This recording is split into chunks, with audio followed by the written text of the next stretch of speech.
Oh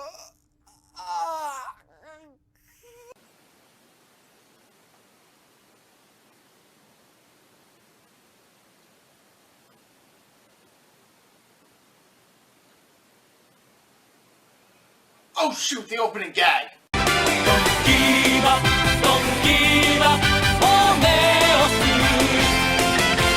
Neos. What happened again? Ultraman Neos.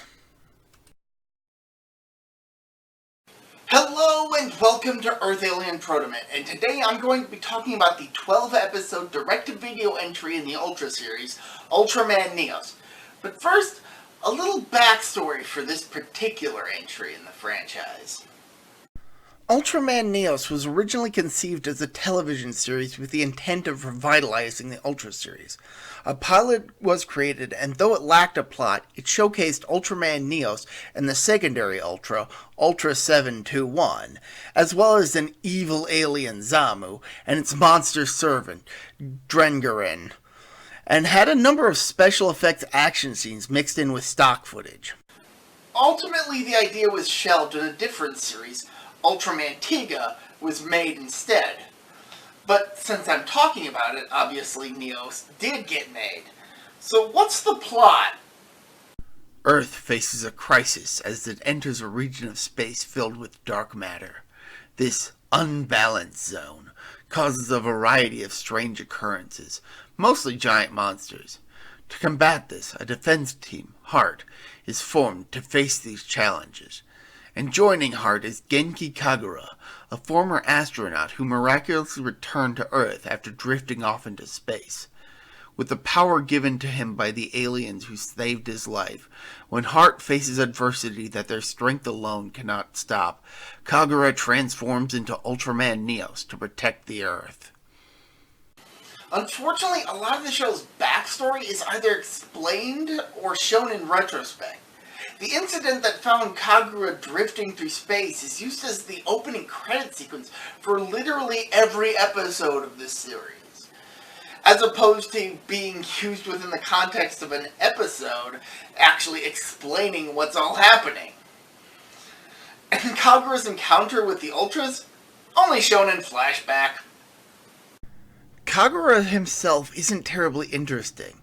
Aside from the fact that he can turn into Neos, there's not much to differentiate him from other Ultra hosts.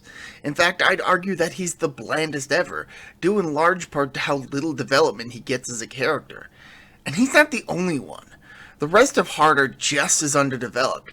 Of the 12 episodes, only 3 feel like they even try to develop any of the members of the defense team, but they fall very short of making me feel anything towards the characters.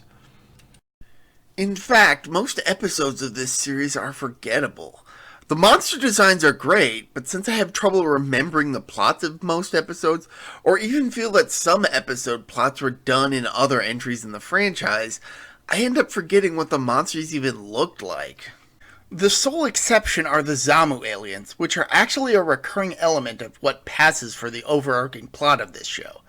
But to be honest, I mostly remember them because they remind me of the Transformers character Shockwave, a personal favorite of mine, specifically his animated incarnation.